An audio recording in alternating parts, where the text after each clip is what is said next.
నవరసంబులుకు నాట్య మయూరియై మూల శబ్దంబుల మోక్షహంస. నవరసంబులుకు నాట్య మయూరియై మూల శబ్దంబుల మోక్షహంస. పరమ పవిత్రమౌ పరమాత్మ గీతయే నేడు నాట్యంబాడుచుండెగనుమా. పరమ పవిత్రమో పరమాత్మ గీతయే నేడు నాట్యంబాడుచుండెగనుమ. మునిరతనార్యులు మోదిల్లు శిష్యుండు, మునిరతనార్యులు మోదిల్లు శిష్యుండు సహజాచలుని కంఠ శబ్దరీతి.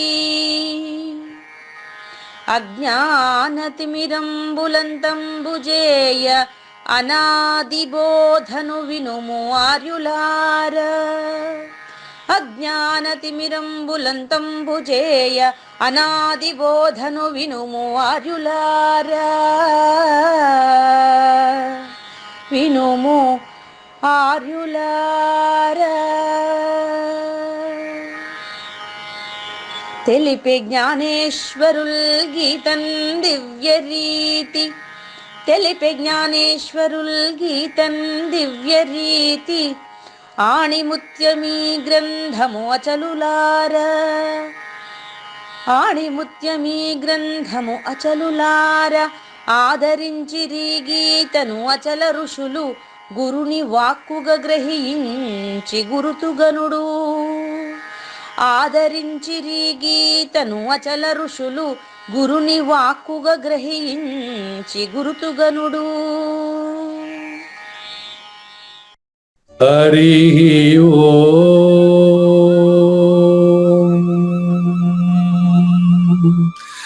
శ్రీ గురుభ్యో నమః. ఓం నమో భగవతే వాసుదేవాయ.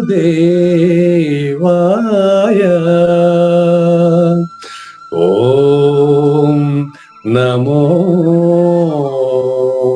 నారాయణాయ. ఓం నమః శివాయ.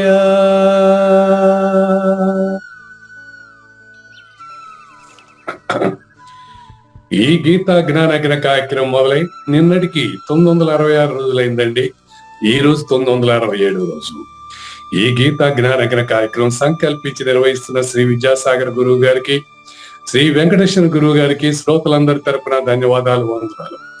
ఈనాటి కార్యక్రమంలో పాల్గొన్న ఆత్మస్వరూపులైన శ్రోతలందరికీ కైవల్యాసనం తరపున, అలాగే శ్రీ శివరామ దీక్షితుల వారి అచల యూట్యూబ్ ఛానల్ తరపున హృదయపూర్వక స్వాగతం, వందనాలు. గురుదేవులు శ్రీ సహాయాచాల రాజయోగి శ్రీ వెంకటేశ్వర పూజారి గారిని కార్యక్రమం ఆరంభించమని కోరుతున్నానండి. సర్వము గురువుమయము, సర్వము గురువుమయము. భవరోగ వైద్యుడతడని తెలియుము. సకల విద్యల నిలయము దక్షిణామూర్తి అతడని తెలియుము. మూగవాణి మాటను, ఈ మూగవాణి మాటను శ్రోతలు కోటలు దాటింతురు. గురు కృపా సిద్ధితోనే నేనెంత ఆనందమొందినానో. నిజయోగి శ్రీకృష్ణుడు నిజ భక్తుడైనట్టి అర్జునుండు. వీరి సంవాదామృతం జనులారమణ పాలిట అమృతం. వేదవ్యాసుడు దీనిని జనుల యద వికసించునట్లుగాను మహాభారతమందున వెలిగించే కోటి సూర్యుల వెలుగుతో. నిత్య సత్య శాశ్వతమైన పరిపూర్ణంలో లేఖనే జరుగుతున్నట్లుగా మనకు తెలియబడుతున్న పవిత్రమైన శ్రీమద్ భగవద్గీత జ్ఞానేశ్వరీయ జ్ఞానయజ్ఞంలో 967వ రోజు, అంటే 2023 అక్టోబర్ 26వ తేదీన శ్రద్ధాత్రయ విభాగయోగం చివరి అంకంలో మనము తామస తపస్సును గురించి తెలుసుకునేదానికి ముందుగా మనము శ్రీకృష్ణ దేశికేంద్రుల 77వ కందపద్యంతో శ్రోతలందరికీ సాదర స్వాగత సుమాంజలి. శ్రీ గురుభ్యో నమః. శ్రీమద్భాగవత కృష్ణదేశిక ప్రభులు రచించిన 292 కందార్థ దరువులు సంపూర్ణంగా జ్ఞానయజ్ఞంలో రోజుకొకటి చొప్పున వ్యాఖ్యానించబడిన విషయం శ్రోతలకు విదితమే. ఈ కందార్థ దరువులను రచించిన 19 సంవత్సరాల వరకు అవి ముద్రణకు నోచుకోలేదని, వాటిలోని నిగూఢ భావాలను మరింత స్పష్టం చేస్తూ రచయిత క్షరాక్షరోపాధి ద్వయదోషరహిత పరమతత్వ కందములు 261 రచించారని, తదుపరి సద్గురు శుభాశీస్సులతో ఈ రెండూ కలిపి ఒకే పుస్తకంగా ముద్రించారని పెద్దలు చెప్పగా విన్నాం. పుస్తకం ఇప్పుడు మన భక్తులతో చాలా మంది దగ్గర ఉంది. ఈ కందపద్యాలు భగవద్గీతకు ఉత్తర గీత వలె సద్గురు భక్తులకు కందార్థ దరువులలోని ఎన్నో సమస్యలకు సమాధానమై విలసిల్లుతోంది.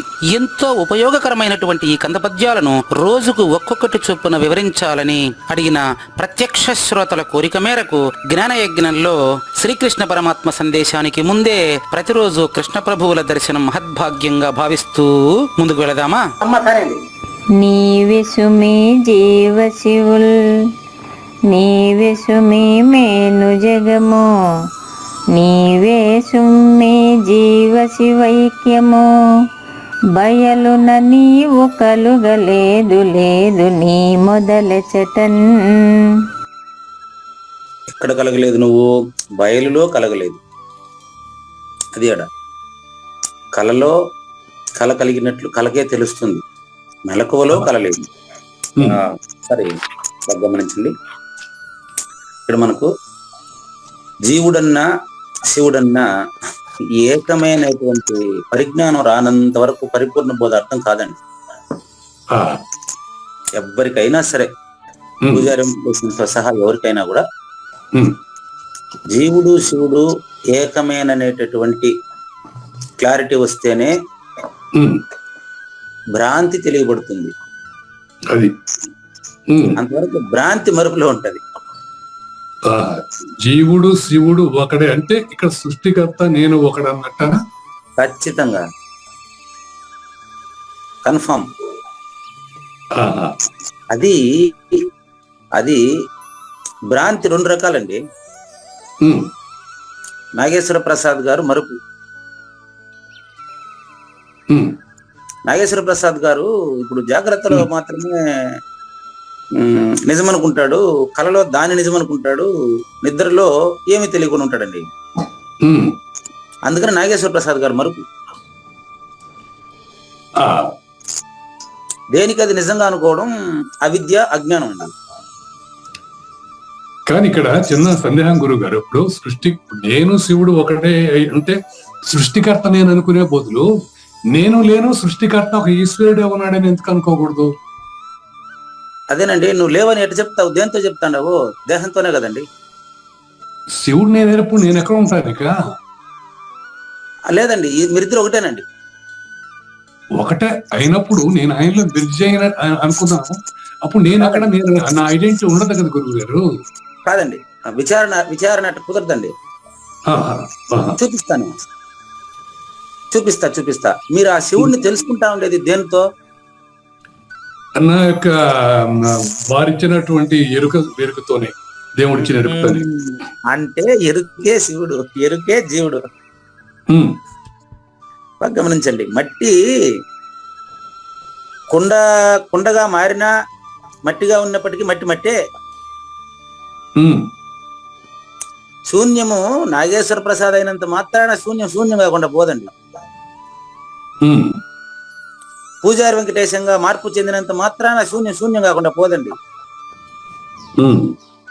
పూజారి వెంకటేశంలో వచ్చి మరుపుని ఎరుక అనుకునింది. గమనించండి, పూజారి వెంకటేశం మరుపు.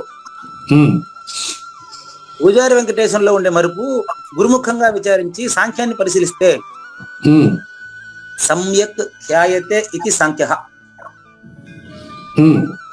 సమ్యక్ దృష్టి చేత పరిశీలిస్తే ఈ పూజారి వెంకటేశము ఆ సృష్టికర్త ఒక్కటేనని ఇప్పుడే రుజువు అయిన తర్వాతనే మనం ముందుకెళ్తాం.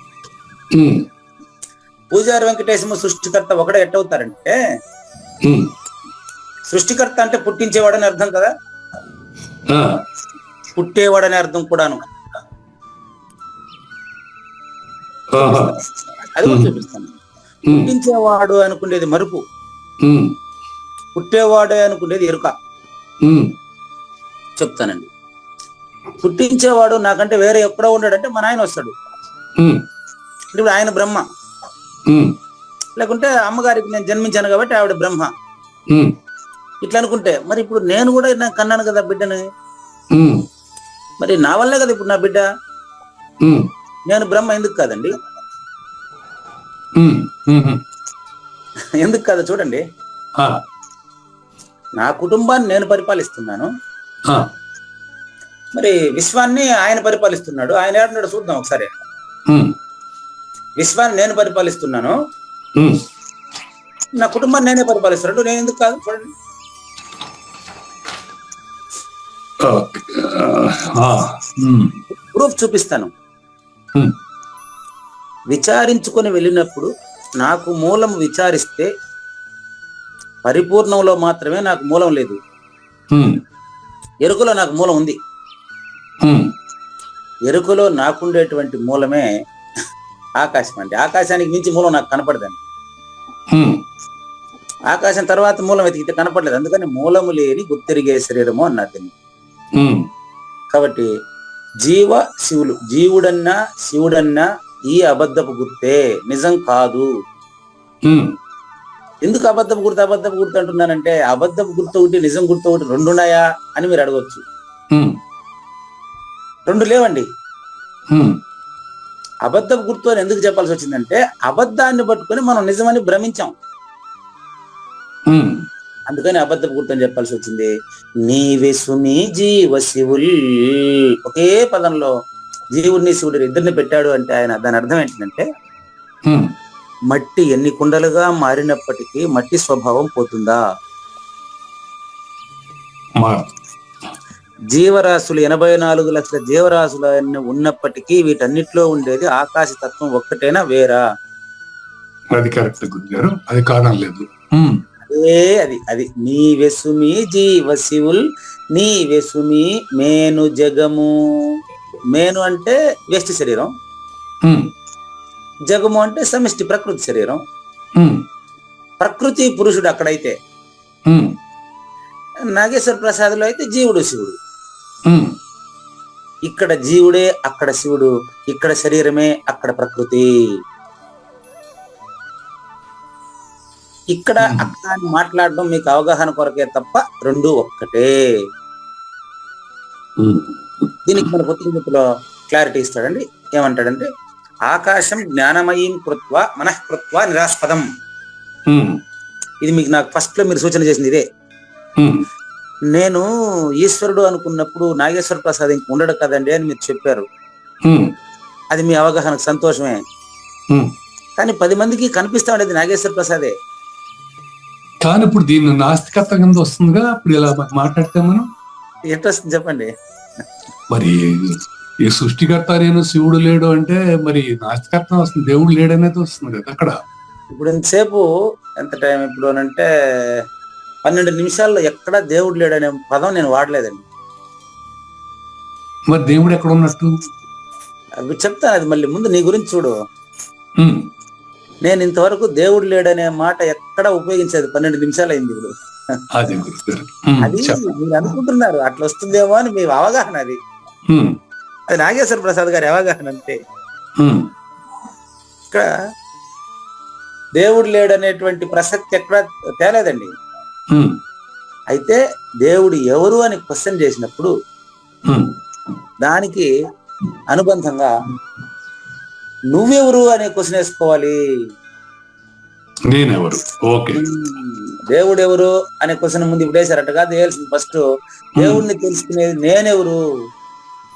ఉమ్, నేనెవరు అనే ప్రశ్న వేసినప్పుడు నేను పూజారి వెంకటేశం అని, అది 10 మంది పిలుస్తున్నారు కాబట్టి నేను పూజారి వెంకటేశం అని భ్రమించాను. ఉమ్, నన్ను విచారిస్తే తల్లిదండ్రుల మూలంగా తెలిసింది. ఉమ్, అసలు ఈ తల్లిదండ్రులు ఎక్కడి నుంచి వచ్చేవారంటే, నేను కూడా తల్లిదండ్రిగానే ఉన్నాను. ఉమ్, మా తల్లిదండ్రులకు నేను జన్మించాను, మళ్ళీ నాకు నా పిల్లలు జన్మించారు. దీనికి లింక్ వెతుక్కొని పోయి చూస్తే చెట్టుకు విత్తనానికి భూమి మూలం అని తెలిసినట్టుగా ఉమ్, మనందరూ 84 లక్షల జీవరాశులకి భూమి మూలం అనేది అంగీకరించాల్సిన విషయమా కాదా? అది అంగీకరించాల్సిన విషయం. భూమి లేకపోతే ఉనికి లేదు. అందుకనే భూమి ఎక్కడి నుంచి వచ్చిందంటే సైన్స్ ప్రకారం వెళ్ళాలి. అక్కడి నుంచి మళ్ళీ సైన్స్. భూమి ఎక్కడి నుంచి వచ్చింది? నీళ్లు ఎక్కడి నుంచి వచ్చింది? అగ్ని ఎక్కడి నుంచి వచ్చింది? గాలి ఎక్కడి నుంచి వచ్చింది? డాడ్ వచ్చింది. గాలి ఆకాశంలో వీస్తా ఉంది, అంతే కదా. లేని ఆకాశం అంటేనే శూన్యం అండి. శూన్యంలో వీస్తున్నటువంటి గాలితో, అదే శూన్యంలో శరీరంలో వీస్తున్నటువంటి గాలి వల్ల శరీరాన్ని నిజమనుకున్నాను. ఆకాశంలో వీస్తున్నటువంటి గాలి నేనే అని తెలిసినప్పుడు మిగతా 4 భూతాలు కూడా నాదని భ్రమించబడుతున్నాను.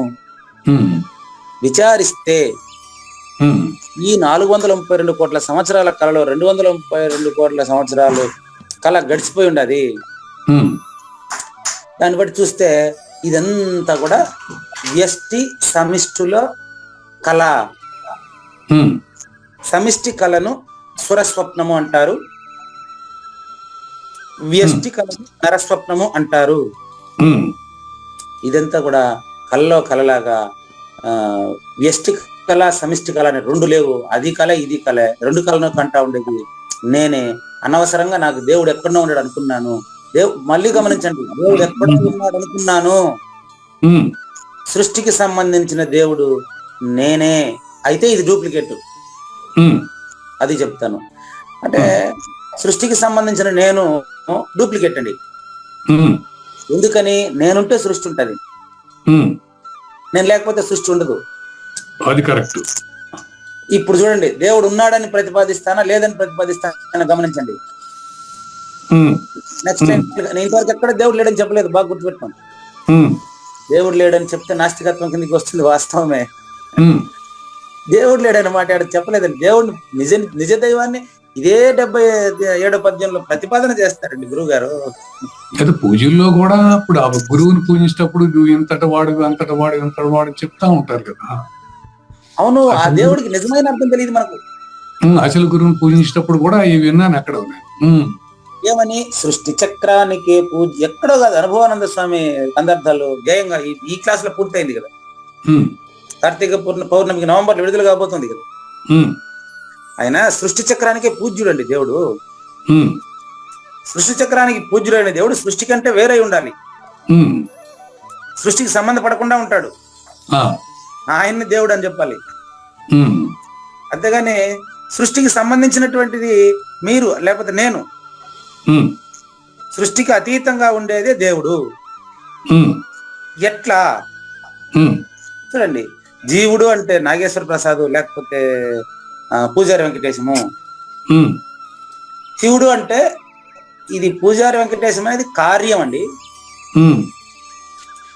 శివుడు అంటే కారణం అండి. శివుడు అంటే కారణం. కార్య కారణాలకు అతీతమైనటువంటిదే దైవము. ఓకే, ఇప్పుడు సృష్టికి అతీతంగా ఉండే దేవుడు చేసే పని ఏముంది? సృష్టికి అతీతంగా ఉండే దేవుడు చేసే పని ఏముంది అంటే అది తెలిసిన తర్వాత చెప్పాలా. ఆయన పని సృష్టికి అతీతంగా ఉండే దేవుడు ఏం పని చేస్తున్నాడు అనేటువంటి విషయం సృష్టికి అతీతంగా ఉండే దేవుడిని నువ్వు తెలిసిన తర్వాత అప్పుడు చెప్పాలి నాకు. ఇప్పుడు అడిగితే నేను చెప్తాను, నాకు కూడా తెలియదు అని చెప్తాను. సృష్టికి అతీతంగా ఉండే దైవం ఎలా ఉన్నాడంటే సెకండ్ లైన్ లో చూడండి, గురువు గారు ఏం చెప్తే అదే మనకు ప్రమాణం అండి, నేనేం చెప్పలేనండి. ఎవరైనా అంతే కదా. అదో నీవే సుమి జీవ శివుల్, నీవే సుమి మేను జగము, నీవే సుమి జీవ శివైక్యము. ముందు ఈ 2 ఒకటిగా నువ్వు తెలియనే. జీవుడు శివుడు నేనేనని తెలియనే ఉండండి. సృష్టికి అతీతంగా ఉండే దేవుడు ఏం చేస్తాడో మళ్ళీ చూద్దాం. ఇది ఒప్పుకోవచ్చు, నాలో ఉన్నాడు దేవుడు అంటే. దేవుడు అంటే వేరే కాదు, నాలోనే ఉన్నాడు అంటే అర్థం ఇంచుమించు అదే ఒక మీరు చెప్పింది. లేదు, మీరు తెలుసుకునే దేవుడు నిజమైన దేవుడు కాదు. నిజమైన దేవుడిలో నువ్వు లేదు. అది కథ. ఆయన చేసే పని ఏముందంటే, ఆయన చేసే పని ఏముందో ఆయన తెలుసుకున్నాక మీరు చెప్పాలి నాకు. నిద్రపోయిన తర్వాత మీరు ఏం చేస్తున్నారని మీరు నాకు చెప్తే అప్పుడు నమ్ముతా. గానే అదే నిష్క్రియగా ఉండేటువంటి దేవుడు వలన ఏంటి ఉపయోగం? మరి ఆ దేవుడి గురించి ఎందుకు పూజించాలి? పరిపూర్ణం అనేది కానీ నిష్క్రియ అన్నప్పుడు నాకు ఇదే బోధపట్టలేదు. ఇదే నాకు సమస్య అయిపోయింది. ఏ సమస్య చెప్పండి. నిష్క్రియ అంటే అర్థం ఏంటి? పరిపూర్ణం ఏమి చేయదు, ఊరికే ఉండదు అనేది నాకు చాలా నచ్చింది. అది పునరత్నంగా గురువు గారు చెప్పింది 100% అది నేను ఒప్పుకుంటున్నాను. కానీ అది నిష్క్రియ ఇదని ఏమి దానికి యాక్టివిటీ ఉండదనే దాన్ని నేను అంగీకరించలేకపోతున్నాను.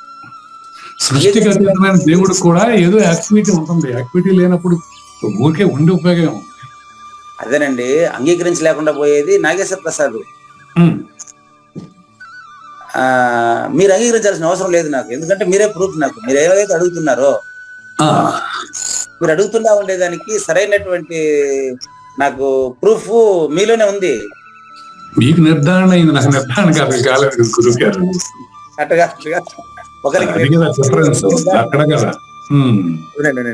ఒకరికి నిర్ధారణ అయ్యి ఒకరికి నిర్ధారణ కాలేదనేది కూడా నిర్ధారణ కానిదే.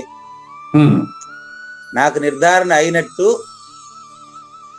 మీకు తెలియడం కూడా నిర్ధారణ కానట్టే. నాకు నిర్ధారణ అయ్యింది అనేదానికి మీరు ప్రూఫ్ కాదు, మీరే దైవం అనేదానికి నేను ప్రూఫ్. ప్రూఫ్ ఎట్టంటే చెప్తాను, నేను సాక్షి అండి, మీరే సాక్షి రహితులండి. బాగా గమనించండి, నేను సాక్షి అండి, మీరు సాక్షి రహితులండి. కృష్ణప్రభు చెప్తారు కదా, చూడండి, నీవే సుమి జీవ శివుల్. కావూరు నాగేశ్వర ప్రసాద్ మీరే అన్నప్పుడు 84 లక్షల జీవరాశులకి అధినేత కూడా మీరే. అంతవరకు ప్రూవ్ అయిందా? ఎట్లా ప్రూవ్ అవుతుందంటే, కావూరి నాగేశ్వర ప్రసాద్ దేహాన్ని విడిచి మీరున్నారా? లేదు. అట్లే రండి. కావూరి నాగేశ్వర ప్రసాద్ దేహాన్ని విడిస్తే జీవుడు లేడు. మరి ప్రకృతి విడిస్తే పురుషుడికి ఉనికి లేదు. ఆ పురుషుడిని విడిస్తే ప్రకృతికి ఉనికి లేదు. అట్లా రండి. ఇప్పుడేమైంది? మీరు తలచినటువంటి దైవం శూన్యం. అంటే పూజారి వెంకటేశం తెలుసుకోవాలా అనేటువంటి ఏదైతే ఉందో బాగా గమనించండి. ఇప్పుడైనా సూచన అయిపోవాలి మీకు. ఇప్పుడు పూజారి వెంకటేశం తెలుసుకోవాలనుకుంటున్న దైవంలో పూజారి వెంకటేశం శూన్యం. నాగేశ్వరరావు తెలుసుకోవాలనుకుంటే ఉండేటువంటి దైవంలో జీవశివుల అబద్ధపు గుర్తైనటువంటి నాగేశ్వర ప్రసాద్ శూన్యం. ఆ ప్రకృతి పురుషుల్లో ఉండేటువంటి పురుషుడు మధ్యమ పురుషుడు అండి. 3 పురుషులు చెప్పాను మీకు. మూడిట్లో నాగేశ్వర ప్రసాద్ 3rd పర్సన్, ప్రథమ పురుష. సృష్టికర్త అయినటువంటి నాగేశ్వర ప్రసాద్ అంటే నాగపాములని కిరీటం పైన పెట్టుకొని, గంగమ్మని తలకాయ పైన పెట్టుకొని, పార్వతిని సగం దేహం చేసుకున్నాడే, కైలాసం పైన కూర్చున్నాడని చెప్తారే, అది కూడా మీరే కదా. అక్కడ మీరు మధ్యమ పురుష. ఈ రెండిటికి సంబంధించినటువంటిది జీవ శివైక్యము. నీవే సుమ్మి జీవ శివైక్యము. ఇక్కడ ఎప్పుడు కూడా కృష్ణప్రభువులు గాని చాలా మంది అనుకుంటారు శంకరులు జీవ శివైక్యాన్ని ప్రతిపాదించారు అని. కాదండి, జీవుడు శివుడిలో ఐక్యమయ్యేది ఎక్కడా ఎప్పుడు జరగదు. ఎందుకంటే ఎప్పుడైనా విడిపోయి ఉంటే అప్పుడు ఐక్యం కావాలా? చాలా పెద్ద తప్పుడు స్టేట్మెంట్ ఇది. జీవుడు పోయి శివుడిలో కలిసిపోతా, ఉప్పు పోయి సముద్రంలో ఉదాహరణ చెప్పాము మీకు నిన్న. ఉప్పు పోయి సముద్రంలో కలిసిపోయినట్టుగా నేను పోయి దేవుడిలో కలిసిపోతా, నేను ఐక్యం అయిపోతా, నేను కౌగిలించుకుంటా, ఇది కాదు. ఇదంతా తప్పుడు స్టేట్మెంట్లు. జగద్గురు ఆదిశంకర్లు కూడా ఎక్కడ చెప్పలేదండి. ఇక్కడ జీవశివైక్యం అని రాశారు కదా అని మీరు అనొచ్చు. జీవ శివైక్యము అంటే జీవ శివ ప్లస్ ఏకము, జీవ శివైక్యము. ఆ సూత్రం ప్రకారం కలిసినట్టు కాదండి, తెలిసినట్టు. ఇదే ముడి. ఇప్పుడు మీకు అర్థం కాని ముడి ఇదే. కలిసినట్టు కాదు, తెలిసినట్టు. శూన్యమే నాగేశ్వర ప్రసాద్ గా పరిణామం చెందింది తల్లిదండ్రులు నిమిత్త కారణం చేతండి. కరెక్టా? అంతేనండి. శూన్యమే ఆకాశం నిమిత్త కారణంగా ప్రకృతిగా తెలియబడుతా ఉంది. ఆయనే ఈశ్వరుడు. ఆ ఈశ్వరుడిని తెలుసుకోవడం కూడా నాగేశ్వర ప్రసాద్లోనే. ఇంతవరకు క్లియరా?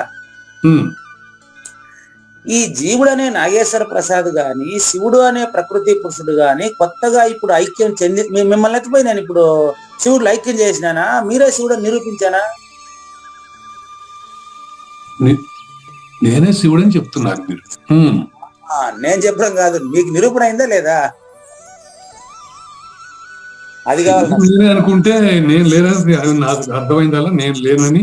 అది వద్దు, అందుకంటే ఇంకా మరొకటి లేదు నాకు. కాదండి, నా కోసం ఒప్పుకోవద్దు. మీరే మట్టే కుండగా మారినట్టుగా ఆకాశమే నాగేశ్వర ప్రసాద్ గా మారింది. మీకు ఏమైనా డౌటా? డౌట్ లేదు గురువు గారు. అలాంటప్పుడు ఆకాశస్య గుణశబ్దో నిశ్శబ్దో బ్రహ్మముచ్యతే. ఆకాశానికి శబ్దం కదా గుణమా? జగత్తుకు మూల పదార్థం శబ్దం కదా.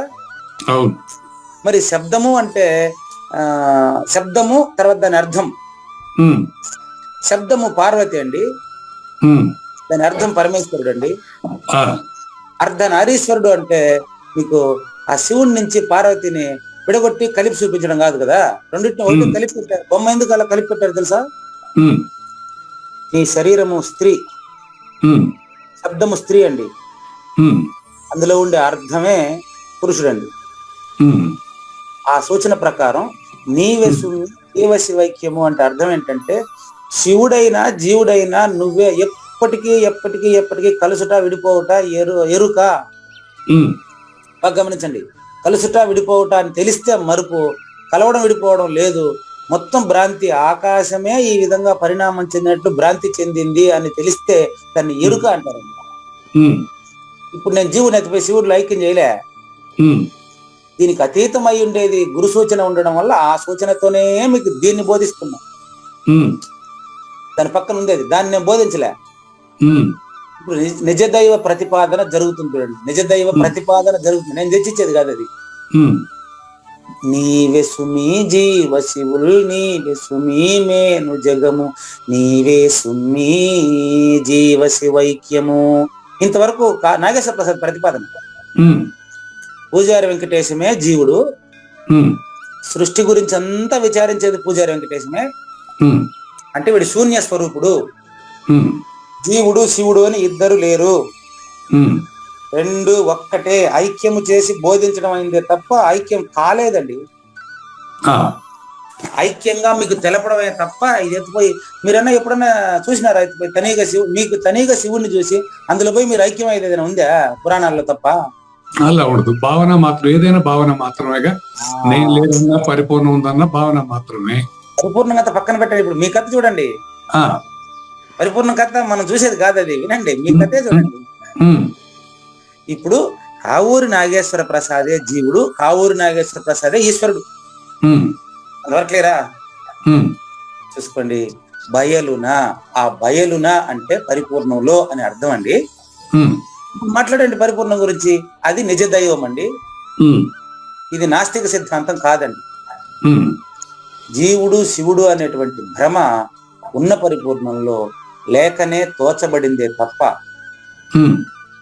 లేకనే తోచబడిందే తప్ప. మరింత చాలా స్పష్టమైనటువంటి భావన మీకు రేపు వస్తుంది.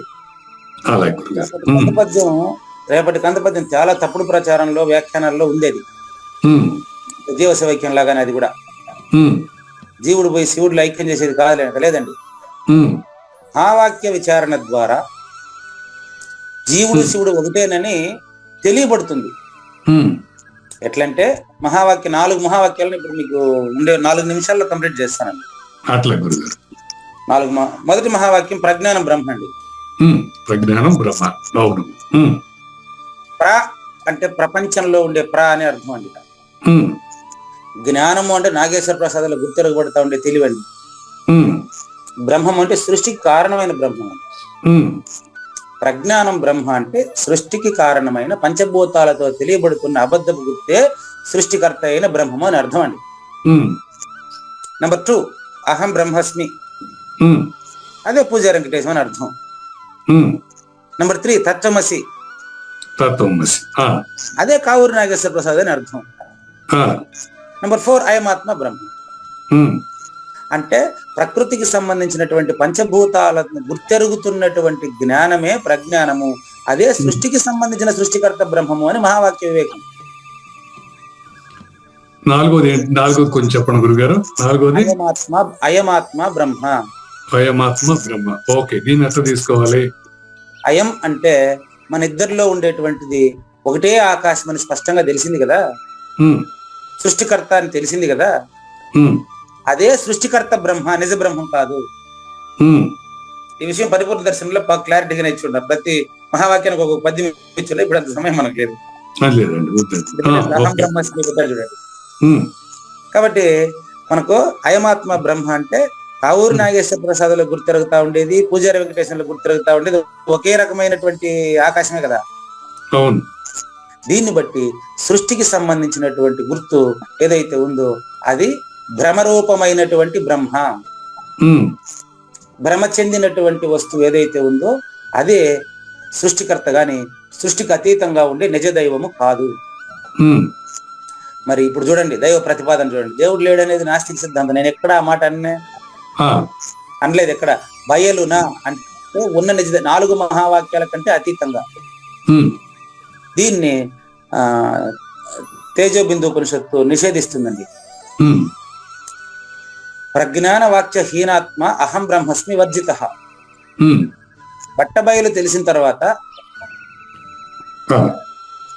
బట్టబయలు అంటే అచల పరిపూర్ణ పరబ్రహ్మము, అనాది నిర్వికల్ప పరబ్రహ్మము స్పష్టమైన తర్వాత ప్రజ్ఞాన వాక్య హీనాత్మ అహం బ్రహ్మస్మి వర్జిత, నేను బ్రహ్మం అనే కథ వదిలేయండి.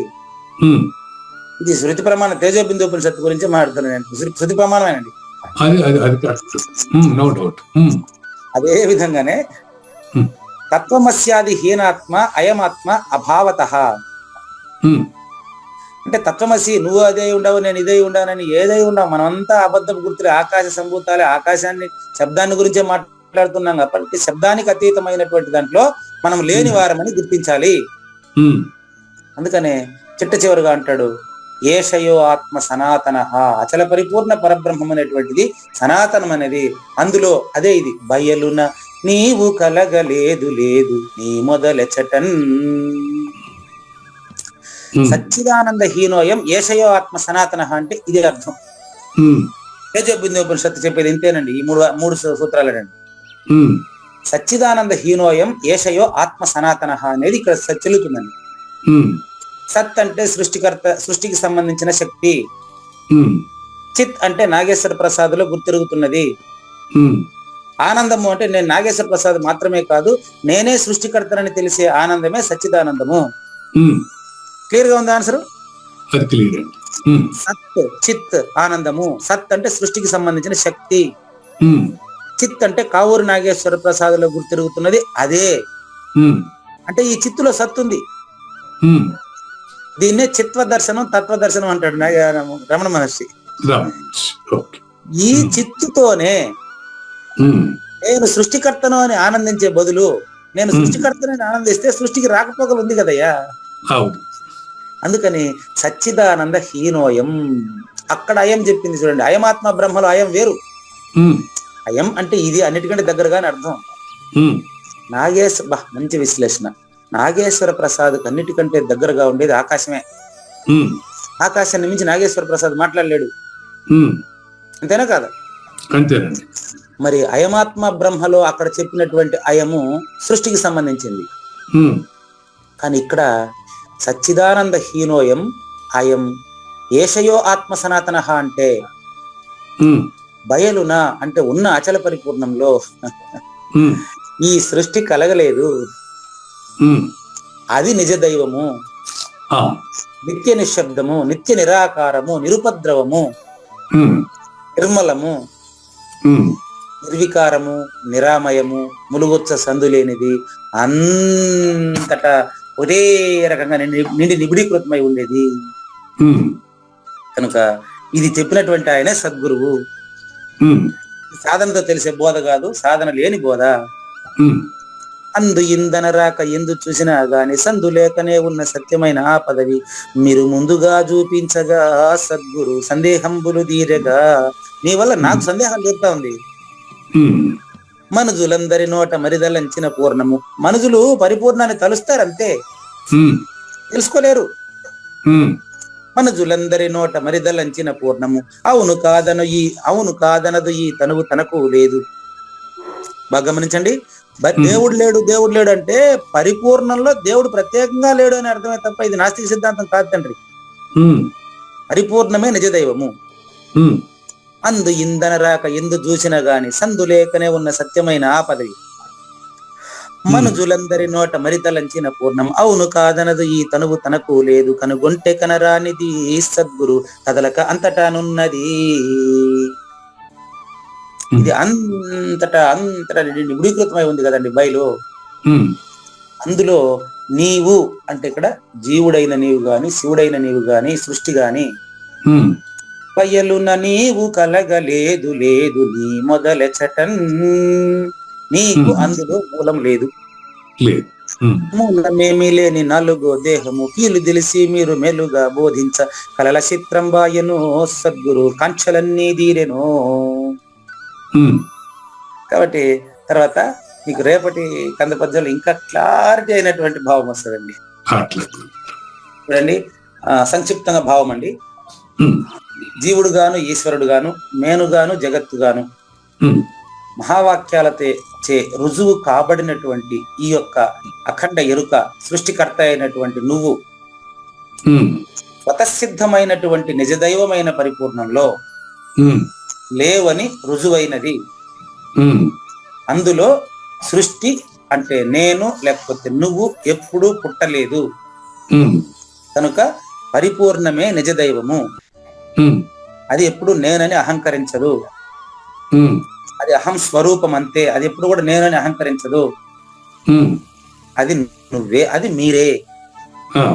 మీరు పరిపూర్ణమని, మీరు నిజదైవమని నేను సాక్షిగా చెబుతుంటే, నేను సాక్షి, మీరు పరిపూర్ణులు. వింటున్న సర్వశ్రోతల్లారా అందరూ పరిపూర్ణులే. నేను కేవలం మూలం లేని గుర్తిరిగే శరీరంతో అబద్ధాలు మాట్లాడుతున్నాను. మీరే నిజదైవం తండ్రి. కనుక నేను అనేటువంటి పూజారి వెంకటేశం లేనివాడు గురువు చేతిలో పరికరంగా మాట్లాడుతున్నాడంటే. ఈ విధంగా కృష్ణ ప్రభువులు ఇచ్చిన సూచనకు ధన్యవాదాలు తెలియజేస్తూ, మరి కృష్ణ ప్రభువుల బోధామృతంలో పులకించినటువంటి పూజారి వెంకటేశం ఆయన కృతజ్ఞతలు తెలియజేస్తూ, మీ అందరికి కృతజ్ఞతలు తెలియజేస్తూ జ్ఞానయజ్ఞం 2వ భాగంలోకి వచ్చేస్తున్నాడు. 24 నిమిషాలు మనం తామస తపస్సును గురించి తెలుసుకోబోతున్నాం. ఇంతవరకు మనకు త్రికరణ తపస్సులో అచల పరిపూర్ణ స్థితి చూసాం.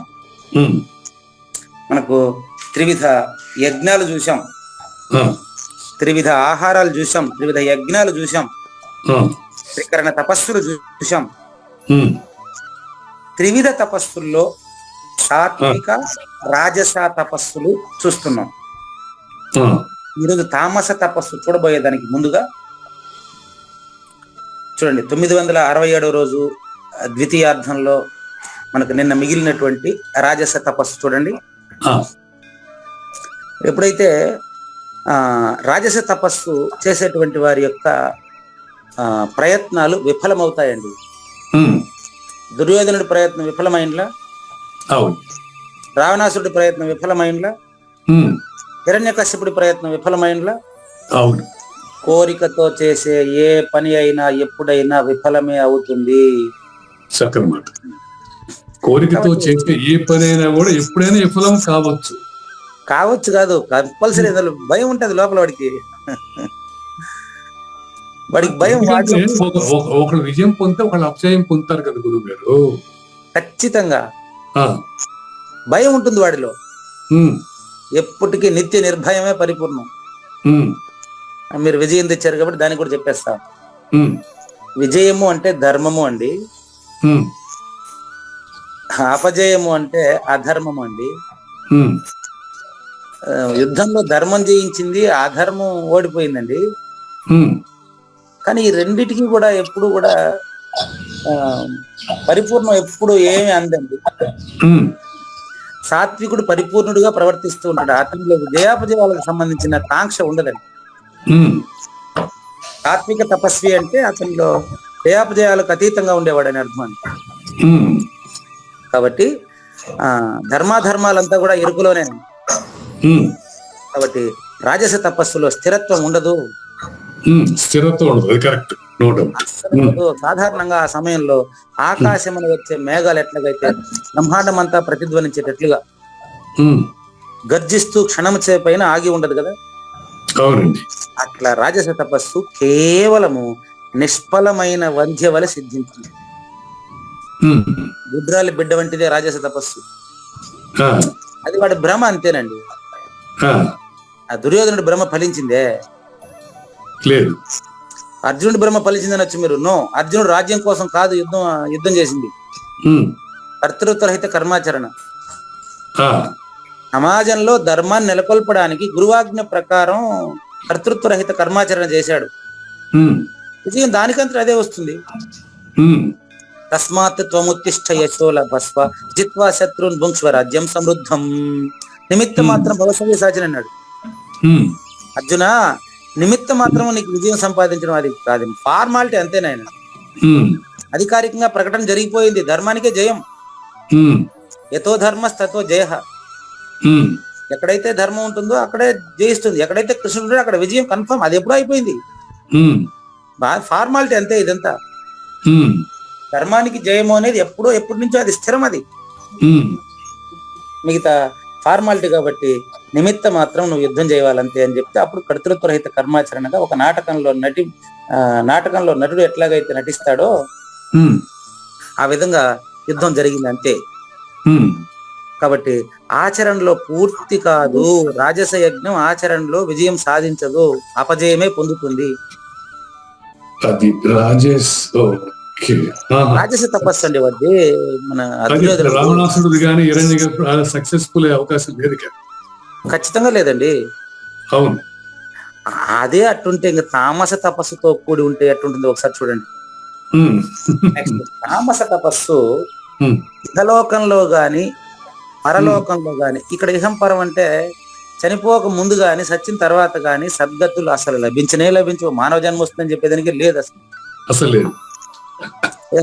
కానీ అండి శ్రీ భగవాను వాచ నెంబర్ 19 అండి.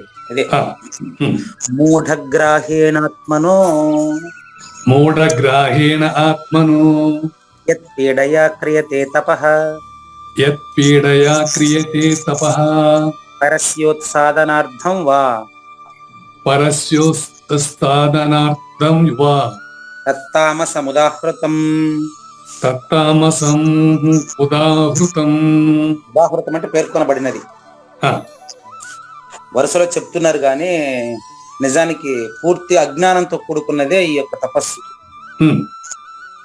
ఎట్టంటే ఏదైతే మూఢగ్రాహేణం అంటే మొండి పట్టుదల, నేను చెప్పిందే వినాలంటాడు వాడు.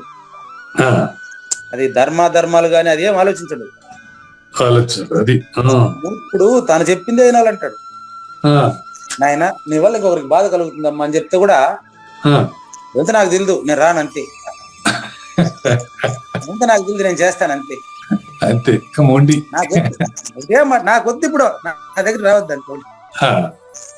ఇది ఆత్మనః అంటే తన మనసుకు అనుకూలంగా నడుచుకోలేదని, పీడయ ఇతరుల్ని బాధ కలిగిస్తున్నాననే భావం కూడా అతనిలో లేకుండా,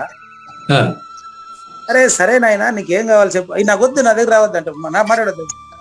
ఈ తమస్సులో ఉండాలి ఎప్పుడు కూడా మొండి పట్టుదల. కాబట్టి పరస్య ఉత్సాదనార్థం, ఇతరులకు కీడు కలిగించేదానికే ఆచరించబడుతుంది. అది ఇతరులకు కీడు. ఉదాహరణ, ఇతరులకు కీడు కలిగించి మళ్ళీ వాడు కీడు కలిగించుకుంటాడు, మన తనకు కూడా కీడు కలిగించుకుంటాడు. అంతే కదా. ఇతరులు తాను ఒకటే కదా, ఇద్దరు నాయన కూతురు, తన నాయన కొడుకు అంతా ఒకటే కదా. యుద్ధం ఎవరి మధ్యలో జరిగిందాడా? అన్నదమ్ముల మధ్యలోనే కదా. అవును, ప్రపంచంలో అందరూ అన్నదమ్ములు. ఒక చెట్టుకుండే అశ్వత్థ వృక్షంలో ఉండే ఆకులు లాంటి వాళ్ళు మనమంతా. అవును, మిమ్మల్ని బాధ పెట్టే ప్రయత్నం చేస్తే అందులో ముందు నేనే కదా బాధపడాల్సింది. అంతే కదా. మరి మనం తీసుకున్న బ్యాడ్ డెసిషన్ వల్ల మన కుటుంబం ఇబ్బంది పడుతుందిగా. ఇది తామసంగా ఉండేవాడికి వాడు తామసంగా ప్రవర్తిస్తున్నాడు, వాడికి తెలియదు, పూర్తి అజ్ఞానం అండి. అది ఇంకో చిన్న ఉదాహరణ చెప్పి మనం దీన్ని విశ్లేషణ చూద్దాం.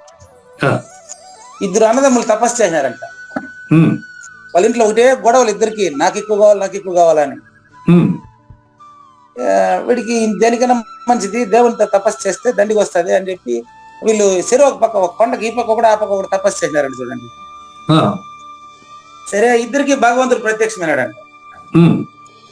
ఒకటి దగ్గరికి పోతే భగవంతుడు ప్రత్యక్షమయ్యే, ఆయన ఏం కావాలంటే చూడు ముందు నన్ను అడగబాకు, ఆ పక్క మా ఆయన చేస్తాడు చూడు, ఆయన దగ్గరికి పో ముందు, ఆయనకి ఏమి ఇస్తావు, ఆయన ఏమని అడుగుతాడో దానికి 2 నింతలు నాకు ఇచ్చేయి అంతే. తపస్సు చేసేది దీనికైనా చూడండి. సరే వాడి దగ్గరికి పోతే దేవుడు వాడేం చెప్తాడంటే, ఆడ మా తమ్ముడు ఏం చెప్పినాడు చెప్పి ఫస్ట్ నువ్వు వాడికి పోయించినావు లేదా, వాడు ఏం కోరితే 2 నింతలు నాకు ఇచ్చే, అట్టే వెళ్ళిపోమని అదే రాబాకు కూడా నువ్వు ఫస్ట్ కోరి. వీళ్ళిద్దరూ తపస్సు చేసింది, భగవంతుడు మాత్రం ఏం చేస్తాడు, ఈయన బుద్ధి గుణం గుడిసేటైతే భగవంతుడు ఏం చేస్తాడు చెప్పండి. సరే నైనా మీ ఇద్దరి దగ్గర నా వల్ల కాదు, ఇప్పుడు ఏం కావాలా, మీ తమ్ముడు ఏది కోరితే నీకు 2 నింతలు కావాలి అంతే కదా. సరే మళ్ళీ తమ్ముడు కాడికి పోయినాడు, నాయన మీ అన్నట్టు చెప్పినాడు, నీకు ఇప్పుడు ఏదైనా శాంక్షన్ అయితే మంజూరు అయింది అనుకో, వెంటనే మీ తమ్ముడికి మీ అన్నకు 2 నింతలు అయిపోతుంది అంతే అని. మంచి ఐడియా వచ్చేసిన, నాకు ఒక కన్ను పోగొట్టన్నాడు అంటే వాడు. ఎందుకంటే మా అన్నకు 2 కన్నులు గుడ్డి అయిపోతారు కదా. ఈడు ఒక్క కన్ను పోయినా పర్లా, ఇబ్బంది లేదు వీడికి. అవునండి, మా ఆయనకు 2 కన్నులు పోయినాయి కదా. ఆలోచన చూడండి. దీన్ని తామస గుణం అంటారండి. అంతే. ఇదన్నా ఒక ఎగ్జాంపుల్ చెప్పిన. ఈ రోజు అయితే సమాజంలో ఇప్పుడు ఇంటా ఉండే శ్రోతల్లో మనం చాలా మంది నాలాంటి వాళ్ళు దేవుడు గాని వచ్చి ప్రత్యక్షం అయితే ఏం కావాలంటే లిస్ట్ రాసుకొని వస్తానంటాడు వాడు. వాడు ఎన్ని రోజులు లిస్ట్ రాసుకొని వస్తాడో తెలియదు. అది ఎట్లా ఉంటుందంటే, మా పాప నీకేం కావాలా, మా బజార్కి పోతున్నానంటే నాకేమన్నా తీసుకురండి డాడీ అంటుంది చిన్నప్పుడు అనమాట. నీకేం కావాలి చెప్పమ్మంటే, డాడీ నాకు కావాల్సింది నీకు తెలీదా, నువ్వు షాప్ లో పోయేసి మా పాపకి ఏందని ఇయ్యి అని చెప్పి తీసుకుని రా అంతే.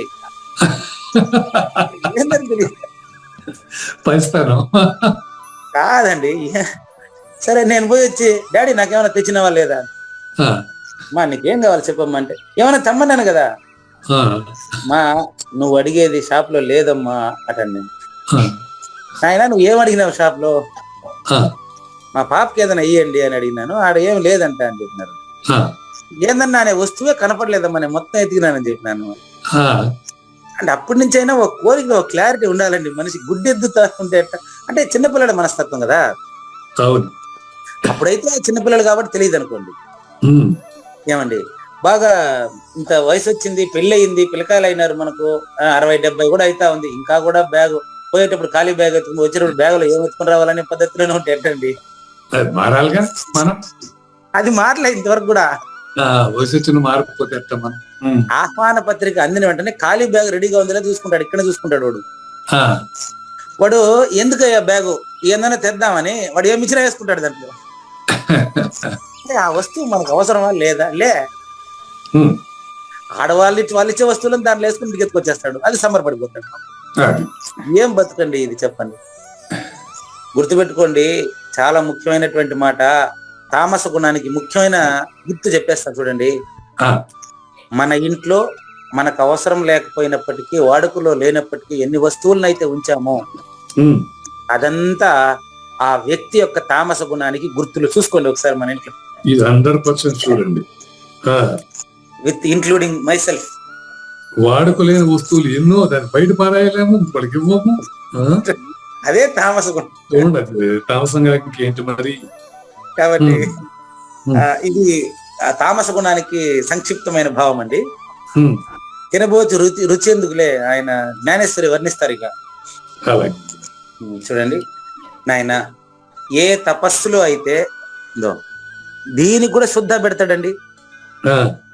శుద్ధమైన సాత్విక గుణం అని అక్కడ శుద్ధ, ఇక్కడ శుద్ధ పెడతాడు. అంటే పరమ అజ్ఞానం, పరమ మూర్ఖత్వం. నాయన ఏ తపస్సులో అయితే పరమ మూర్ఖత్వం ప్రదర్శించబడుతుందో అదే తామసిక తపస్సు. ఎట్లంటే చూడండి, పరమ మూర్ఖత్వమును ఆశ్రయించి తన శరీరమునే తనకు శత్రువుగా తలంచబడుతుంది. గుర్తుపెట్టుకోండి. నాకేం అర్థం కాలేదు, నాకేం తోచలేదు అంటాడు. మానవ జన్మలో కూడా తోచకపోతే ఇంక నువ్వు మళ్ళీ పశుపక్షాదులో తోస్తదా?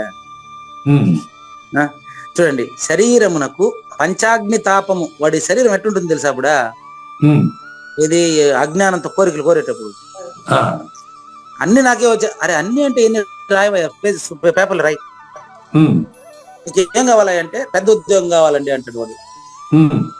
అజ్ఞానం కాదు, పెద్ద ఉద్యోగం కాదయ్యా, కలెక్టరా కండక్టరా, ఏం ఉద్యోగం చెప్పు, మనది వచ్చిన తర్వాత సంతోషం ఉండేవా చెప్పు. అంటే పంచాగ్ని తాపము అంటే ఒకేసారి 5 అగ్నులు కాలిస్తే వాడు, చూడండి జనన మరణాలు తప్ప వాడికి ఏం లేదండి. పంచాగ్నులు అంటే 5 ఉన్నాయండి. అవి బడబాగ్ని, జఠరాగ్ని, కాష్టాగ్ని, వజ్రాగ్ని, సూర్యాగ్ని అని 5 ఉన్నాయండి. ఆ 5 గురించి చెప్తాను చూడండి.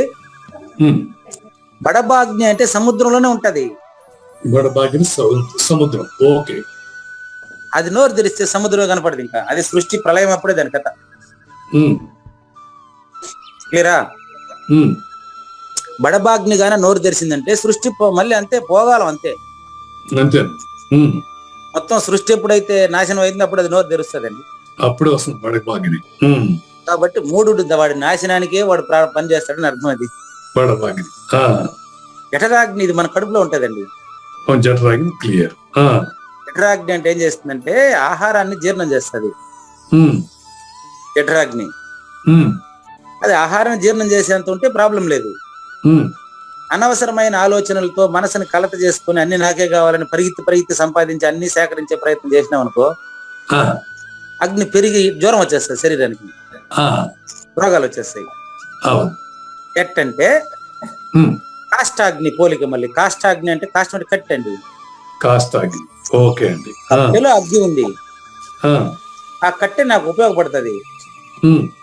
కానీ కట్టెలోనే ఉండేటువంటి అగ్ని బాగా ఎండినప్పుడు దానికి గాన మంట తగిలితే అది బూడిదైపోతుంది.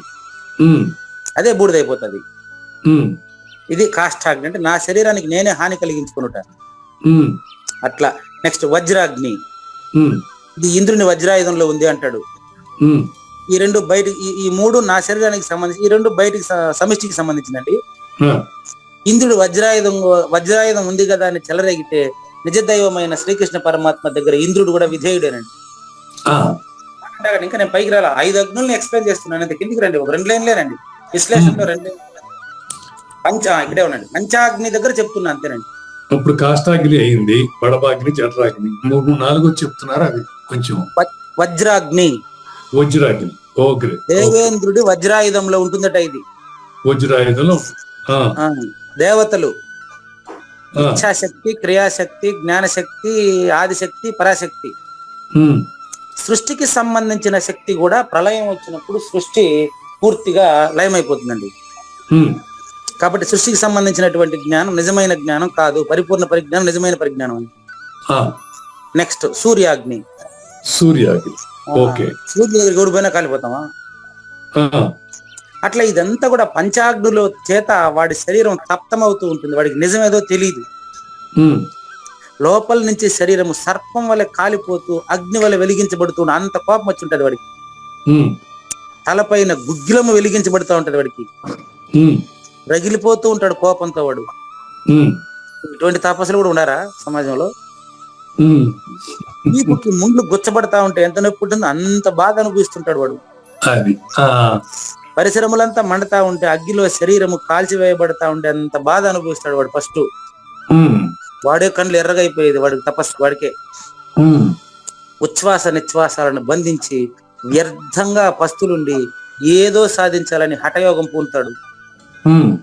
శరీరాన్ని తలకిందులుగా వేలగట్టి కూడా కొంతమంది తపస్సు చేస్తారంటే.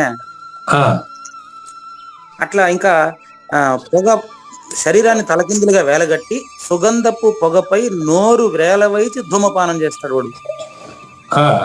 ఏదో కింద పొగ పెట్టి ఆ పొగ పీలుస్తూ తలకిందులుగా వేలాడతాడు వాడు. నెక్స్ట్ మంచును పోలిన చల్లగా ఉండే నది జలంలో ఒక మెడ లోతు వరకు నిలబడి అప్పుడు వేదాలను వల్లేస్తాడు. ఇవంతా హఠయోగాలండి, మూర్ఖత్వమేనని చెప్తున్నారు. ఆ, చాలా మంది సాధన చేసేటప్పుడు ఈ వేద పాఠశాల వాళ్ళు చూశాను, గుంట్లో పోయేసి గొంతు వరకు నీళ్ళల్లో నుండి సాధన చేయాలంట. ఆ, నెక్స్ట్ ప్రాణంతో ఉండే తన శరీరం నుండి మాంసపు ముక్కలు కోసివేయబడతా ఉండే అంత బాధను అనుభవిస్తాడు వాడు. ఉమ్, నేను పైన చెప్పిన సాధనలన్నీ చేసేటప్పుడు శరీరానికి నొప్పి కదా. అవును. ఎక్కువ పస్తులున్నా, ఎక్కువ తిన్నా, అతిగా తినేవాడికి యోగం కుదరదు, అతిగా మేలుకునే వాడికి యోగం కుదరదు అని చెప్పులా ధ్యానం. అవును. ఉమ్, కాబట్టి తన శరీరానికి ఇలాంటి అనేక యాతనలు కలిగించబడినప్పుడు ఇట్టి తపస్సును చేయడంలో కేవలం అతను ఇతరుల్ని నాశనం చేసేదానికే. ఉమ్, గుర్తుపెట్టుకోండి, ఇతరుల్ని నాశనం చేయాలి. చెడపకురా చెడేవు, ఉమ్, చెడపకురా చెడేవు అంటే ఎప్పుడైతే ఇంకొకరిని చెడపాలని పోతానో ఆ చెడుగున ముందు నాలోనే కదా ఉండేది. అవును. కాబట్టి ఇది ఆలోచించుకోవాలి. ఇలాంటి తపస్సు చేసేవాడు శరీరానికి కలిగించే కష్టముల వల్ల ముందుగా అతనే ఎక్కువగా ఇబ్బంది పడేది. ఉమ్, అతని స్థితి తన భారం వల్లనే కిందికి క్రమంగా దొర్లిపడి తాను విరిగిపోవడమే కాక ఉమ్, మధ్యనున్న వాటన్నిటిని కూడా తునాతునగలు చేసే రాయి లాగా అవుతాడు. వాడు ఒక రాయిని కింద పడేస్తే ఆ రాయి వల్ల ఇంకేదైనా ఒక వస్తువు దెబ్బతింటది. ఆ, దానికి సంబంధించిన కోపం ఫస్ట్ నీలోనే కదా వచ్చింది. ఉమ్, కాబట్టి ఇట్టి మనిషి సుఖంగా ఉండే అవకాశమే లేదండి. ఉమ్, తన ప్రాణానికి కష్టం కలిగించి విజయాన్ని పొందాలనేటువంటి చెడు వాసనతో తపస్సు చేస్తాడు వీడు. ఉమ్, భస్మాసురుడు చేశాడు, మరి ఆ, వాడే నాశనం అయినాడు. ఆ, సారాంశం ఏంటంటే శరీరాన్ని కష్టపెట్టి భయంకరమైన కృత్యాలతో కూడి ఉండేటువంటి ఈ తపస్సులు తామస తపస్సుగా తెలియాలి. ఉమ్, ఇట్లా ఇప్పుడు మనకు త్రివిధ ఆహారాలు అయింది, త్రివిధ తపస్సులయ్యింది, త్రికరణ తపస్సులయ్యింది, ఉమ్, త్రివిధ యజ్ఞాలు అయింది. అన్ని మూడు మూడుగా డివైడ్ చేసి చెప్తున్నారండి ఈ అధ్యాయంలో మనకు. ఉమ్, ఈ రీతిన సత్వాది గుణ సంయోగం వలన జరిగే తపస్సు నందలి త్రివిధములు మీకు చక్కగా వివరంగా మనకు చెప్పారు సద్గురుమూర్తి. ఉమ్, వీటి వలనే గుణ సంయోగాన్ని అనుసరించి దానం కూడా 3 రకాలండి. ఉమ్, దానం, ఇప్పుడు దానం 3 రకాలు చెప్తారట. ఉమ్, అందు మొట్టమొదటిది సాత్విక దానం అండి. సాత్విక దానం. ఆ, దానం అంటే మీకు తెలుసు కదండి. అవును. దానం అనే పదానికి అర్థం చెప్తాను చూడండి. ఆ, తనకున్న సౌకర్యాలు ఉమ్, తన అవసరానికంటే 3 ఎక్కువగా ఉన్నవని గుర్తించి ఉమ్, కర్తృత్వ రహితంగా మనకి ఇది ఇంకా అవసరం లేదు ఉమ్, అని చెప్పి దాన్ని ఇచ్చేయడాన్ని దానము అంటారు. ఉమ్, కానీ ఆ దానం 3 రకాలుగా జరుగుతుంది ఒక వ్యక్తిలో. ఉమ్, నేను చెప్పినట్టు జరిగితే సాత్విక దానం. ఉమ్, అందులో మొదటగా సాత్విక దానం ఎలా ఉంటుందో ఈరోజు ఆ శ్లోకం మాత్రం వివరంగా తెలుసుకుందామండి. ఆ, కానీ అండి, శ్రీ భగవాను వాచ శ్రీ భగవాన్ ఉవాచ దాతవ్యమితి యద్దానం దాతవ్యం ఇతి యద్దానం దీయతే అనుపకారిణే దీయతే అనుపకారిణి దేశే కాలే చ పాత్రే చ దేశే కాలే చ పాత్రే చ తద్దానం సాత్వికం స్మృతం. తద్దానం సాత్వికం శృతం. స్మృతం అంటే భావించబడుతుంది. శృతం. Okay okay. చాలా ఇంపార్టెంట్. సాత్విక దానము ఏది అని భావించబడుతుందంటే శృతం. ఉమ్, నంబర్ 1 దాతవ్యం, దానము చేయుటయే కర్తవ్యము. ఉమ్, మీరే చూడండి, నాకున్న సౌకర్యాలు నా అవసరానికి 3 ఎక్కువ ఉంటుంది, దాన్ని దానం చేయకుండా నేనేం చేసుకునేది? ఆ, ముందు గుర్తించాలి కదా. గుర్తించాలి. గుర్తించడంలో ఉందండి తమాషా, గుర్తించడంలో ఉందండి సొబగు, గుర్తించడంలో ఉందండి నేర్పు. ఉమ్, కాబట్టి ముందుగా ఏం చేయాలంటే దానం చేయాలి అనేటువంటి ఆలోచన ఫస్ట్ కలగాలి. ఉమ్, అది ఎట్టుండాలి అంటే ఆ, ఇది అంటే దానం చేయాలనే భావం కలిగి ఉండాలి. ఉమ్, ఆ దానాన్ని ఎట్ట చేయాలి ఉమ్, గమనించండి. నాకున్న సౌకర్యాలు నా అవసరానికంటే ఎక్కువ ఉంది కదా అని విరివిగా తీసుకొని పోయేసి అడిగిన వాళ్ళందరికీ ఉమ్, దానం ఇచ్చేస్తే అది సాత్విక దానం కాదండి. ఉమ్, ఇంకో చిన్న ఎగ్జాంపుల్ చెప్తున్నాను. మా ఊర్లో ఒక ఆయన ఉన్నాడు, మా మామగారు ఒక ఆయన ఉన్నాడు. ఉమ్, ఎవరు వచ్చినా మేము చర్చి కడతా ఉన్నాము అంటే 10 లక్షలు ఇచ్చేస్తాడు. ఉమ్, ఎవరు వచ్చినా మేము దేవాలయాలు కడతా ఉన్నాము అంటే ఒక 4-5 లక్షలు ఇచ్చేస్తాడు. ఉమ్, ఎంతమంది వచ్చినా ఇస్తాడు. ఉమ్, అది ఎందుకు అది ఇస్తాడు అని చూస్తే ఈ మధ్యలో మన మధ్యలో ఈ రాజకీయాల్లో కూడా పాపం సంచులు సంచి నిండికి డబ్బులు వేసుకొని పోయి పాపం పంచినాడు, గెలిపించినాడు. లాస్ట్ అందరూ తిరుక్కొని నేను పక్కన పెట్టేసినాడు పాపం. కాబట్టి కేవలం పేరు కోసమే చేస్తే అది దానం కాదండి. అంటే అతను సంపాదన అందరికి వచ్చేస్తుందండి, కానీ దాన్ని గుర్తించి దానం చేసే దాంట్లో చాలా నేర్పు కావాలి. దానికి దేశము, కాలము, పాత్ర ఈ 3 చూడాలండి. దేశము, కాలము, పాత్ర.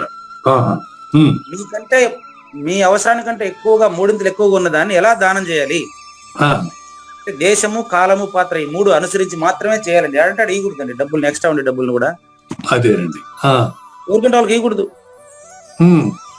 దేశము, కాలము, పాత్ర ఈ 3 ఎలా గుర్తించాలనేటువంటి విషయం మనం తర్వాత ఎపిసోడ్ లో చూద్దాం. అట్లాగేనండి. లేనిది లేదు లేదు, ఉన్నది లేకపోవుట లేదయ్యా, ఈ గొప్ప మర్మమంతా నీ వలన తేటగా తెలిసెనయ్యా. మొండి పట్టుదలలతో ఇతరులను బాధించు విధముగాను త్రికరణ శుద్ధి లేక చేసిన తపంబే తామసంబు. దాతవ్య భావంబుతో పాత్రులకు ఏ స్వార్థము లేకను ప్రతిఫలాపేక్ష లేక చేసిన దానంబు సాత్వికంబు. శ్రీకృష్ణుని పలుకును సూటిగా తలపల మునిరత్నమే శ్రీమించిన భావమై సద్గురువు చెప్పుకనే చెప్పెను గదా. సద్గురార్పణం. మంగళం అమ్మ కానండి. జయ మంగళం నిత్య శుభమంగళం, జయతు జయ మంగళం మహోత్సవమంగళం. జయ మంగళం నిత్య శుభమంగళం, జయతు జయ మంగళం మహోత్సవమంగళం. శ్రీమించున చలంబు సూచించినటువంటి దక్షిణామూర్తికి దండమిడుతూ, శ్రీమించున చలంబు సూచించినటువంటి దక్షిణామూర్తికి దండమిడుతూ, శ్రీ మహావిష్ణువు సూర్య భగవానుడు యాజ్ఞవల్కి జనక రాజ ఋషికి. జయ మంగళం నిత్య శుభమంగళం, జయతు జయ మంగళం మహోత్సవమంగళం. అయం వ్యర్థ బాహ్య కోపిన భవతి అనే సుఖయోగి సాంది పరుసుల వరుస. అయం వ్యర్థ బాహ్య కోపిన భవతి అనే సుఖయోగి సాంది పరుసుల వరుస. దీనినే శ్రీకృష్ణ పరమాత్మ వద్దనే ఎరిగరిగిన ఉద్ధవార్జునులకు. జయ మంగళం నిత్య శుభమంగళం, జయతు జయ మంగళం మహోత్సవమంగళం. శ్రీ అల్లమా ప్రభు బసవేశ్వరుండును బ్రహ్మానంద రామానంద స్వామి. శ్రీ అల్లమా ప్రభు బసవేశ్వరుండును బ్రహ్మానంద రామానంద స్వామి. నవరసాలు లిఖించు నాట్యమయూరిగా గీతను మలచిన జ్ఞానేశ్వరులకు. జయ మంగళం నిత్య శుభమంగళం, జయతు జయ మంగళం మహోత్సవమంగళం. కబీరు దాసుడు సహజానంద గురుడు రామావధూతయు రాజితముగా. కబీరు దాసుడు సహజానంద గురుడు రామావధూతయు రాజితముగా. అంబికా శివయోగి శ్రీవేమన నిరంజన వెంకయ్య తిరువెంగళార్యులకును. జయ మంగళం నిత్య శుభమంగళం, జయతు జయ మంగళం మహోత్సవమంగళం. శ్రీ బృహద్వాశిష్ట సిద్ధాంతమును చేసి జనన మరణ భ్రాంతి జడుపు బాపి. శ్రీ బృహద్వాశిష్ట సిద్ధాంతమును చేసి జనన మరణ భ్రాంతి జడుపు బాపి.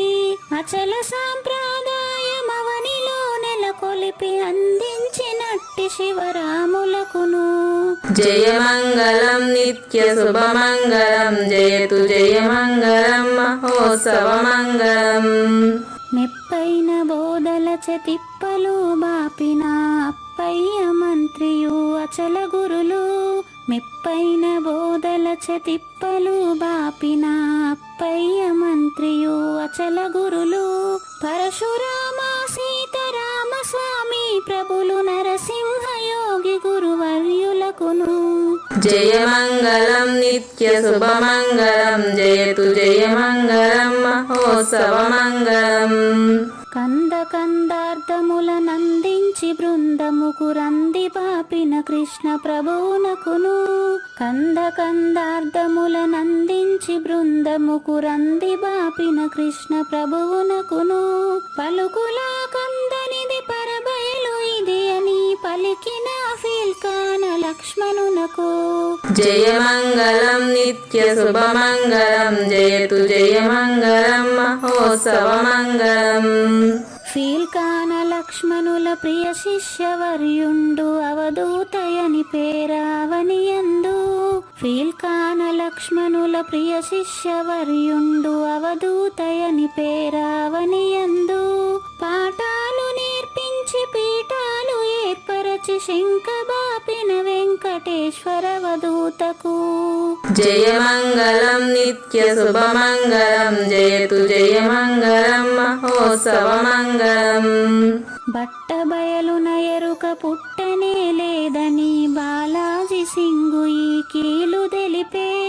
బట్టబయలున ఎరుక పుట్టనే లేదని బాలాజీ సింగు ఈ కీలు తెలిపే. మూలమూలేనట్టు ఎరుకేమి లేదని తెలియజెప్పిన మునిరత్నమార్యులకును. జయమంగళం నిత్య శుభమంగళం జయతు జయమంగళం మహోత్సవమంగళం. నరస్వప్నము వంటి సురస్వప్నమిది అని పరిపూర్ణ దర్శినిని ప్రకటపరచి. నరస్వప్నము వంటి సురస్వప్నమిది అని పరిపూర్ణ దర్శినిని ప్రకటపరచి. సహజాచల రాజయోగి సద్గురు కృపచే సాంప్రదాయక గురుల సరసన జేరే. జయమంగళం నిత్య శుభమంగళం జయతు జయమంగళం మహోత్సవమంగళం.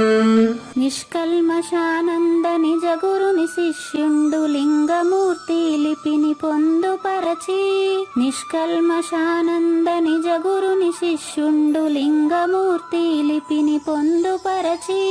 కార్వేటి నగరము పురవాసుడైనట్టి పూజారి వెంకటేశునకంకితం బిది. జయమంగళం నిత్య శుభమంగళం జయతు జయమంగళం మహోత్సవమంగళం. జయమంగళం నిత్య శుభమంగళం జయతు జయమంగళం మహోత్సవమంగళం. జై సద్గురు ప్రభు మహారాజ్ కి జై. జై గురుదేవ్ అండి. శ్రోతలందరి తరపున వెంకటేశ్వర గురువు గారికి ధన్యవాదాలు చెప్తూ శాంతి మంత్రం. పూర్ణమదః పూర్ణమిదం పూర్ణాత్ పూర్ణముదచ్యతే పూర్ణస్య పూర్ణమాదాయ పూర్ణమేవా అవశిష్యతే. ఓం తత్సత్. ఓం శాంతి శాంతి శాంతి. హరి ఓం. న తద్భాసయతే సూర్యో న శశాంకో న పావకః యద్గత్వా న నివర్తంతే తద్ధామ పరమం మమ.